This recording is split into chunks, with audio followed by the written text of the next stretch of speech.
Welcome to Telangana వెలుగు. నేను మీ రాజు. 30 సంవత్సరాల తర్వాత జగన్ అడ్డాలో టీడీపీ జెండా గెలవడం అనేది జరిగింది. సో పులివెందుల అంటే గతంలో కాంగ్రెస్ పార్టీ గెలిచేది, లేకపోతే వైఎస్ఆర్ టీపీ వచ్చిన తర్వాత వైఎస్ఆర్ సిపి గెలవడం అనేది జరిగింది. ఒకటి కాదు, రెండు కాదు, ఏకంగా 6,000 ఓట్లు రావడం. తర్వాత వైసీపీకి కేవలం 600 పైచిలకు ఓట్లు మాత్రమే రావడం అనేది జరిగింది. టీడీపీ పార్టీకి 6,000 ఓట్లు రావడం అనేది జరిగింది. ఇక్కడ డిపాజిట్ కూడా జగన్మోహన్ రెడ్డి కోల్పోవడం అనేది జరిగింది. సో ఇది అంటే వైసీపీకి ఇది ఒక పరాకాష్ట అని చెప్పేసి కూడా చెప్పుకోవచ్చు. ఎన్ని రోజులు నెక్స్ట్ మేమే వస్తాం అని చెప్పేసి విర్రవీగారు.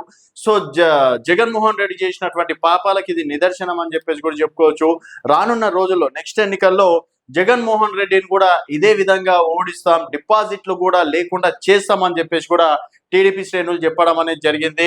సో దీనిపైన ఇటు చంద్రబాబు నాయుడు గారు కావచ్చు, పవన్ కళ్యాణ్ గారు కావచ్చు, ఇది కూటమి అలాగే ప్రజలు సాధించినటువంటి విజయంగా చెప్పుకురావడం అనేది జరిగింది.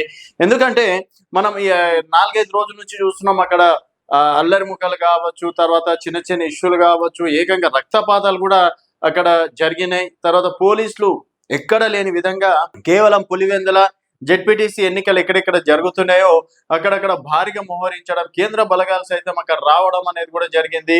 సో ఇదంతా ఘర్షణ వాతావరణంలో ఎన్నికలు సజావుగా జరగడం. తర్వాత అక్కడ 2 చోట్ల మళ్ళీ రీపోలింగ్ చేసిన అక్కడ వైసీపీ బైకాట్ చేసింది. సో ఆ రీపోలింగ్ లో కూడా వైసీపీ పార్టిసిపేట్ చేసినా కూడా గెలవము అని చెప్పేసి వాళ్ళకు కాన్ఫిడెన్స్ అయితే వచ్చింది. దీనిపైన జగన్మోహన్ రెడ్డి గారు ఏమన్నారు అంటే, ఇది కరెక్ట్ గా జరిగితే, ఎన్నికలు కరెక్ట్ గా జరిగితే డెఫినెట్ గా వైసీపీ గెలిచేది.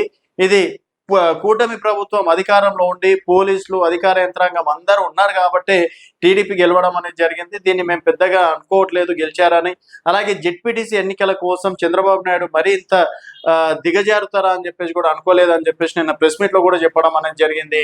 సో మొత్తానికి 30 సంవత్సరాల తర్వాత టీడీపీ జెండా ఎగరడం, కూటమి జెండా ఎగరడం, మరి రానున్న ఎన్నికల్లో కూడా టీడీపీ ప్రభుత్వానికి ఇంకా తిరుగులేదు అనుకోవచ్చా? కూటమి ప్రభుత్వం ఇకపైన ఈ విధంగానే జెండా ఎగిరేస్తుందా? అలాగే మనం 2018 ఎన్నికలు 17-18 ఎన్నికల సమయంలో చూసాం. నంద్యాలలో కూడా అప్పుడు ఉప ఎన్నికల్లో టీడీపీ గెలిచినా కూడా 2019లో టీడీపీ పార్టీ ఘోరంగా ఓడిపోవడం అనేది జరిగింది. మరి ఇప్పుడు ఏదో జెడ్పీటీసీ ఎన్నికల్లో గెలిచినంత మాత్రాన రానున్న రోజుల్లో కూడా గెలుస్తామని అనుకోవడం మూర్ఖత్వమే అని చెప్పేసి వైసీపీ శ్రేణులు అంటున్నారు. మరి ఈ గెలుపుని మీరు ఏ విధంగా చూస్తున్నారు అనేది మీ అభిప్రాయాల కింద కామెంట్ రూపంలో తెలియజేయండి. చూస్తూనే ఉండండి తెలంగాణ వెలుగు.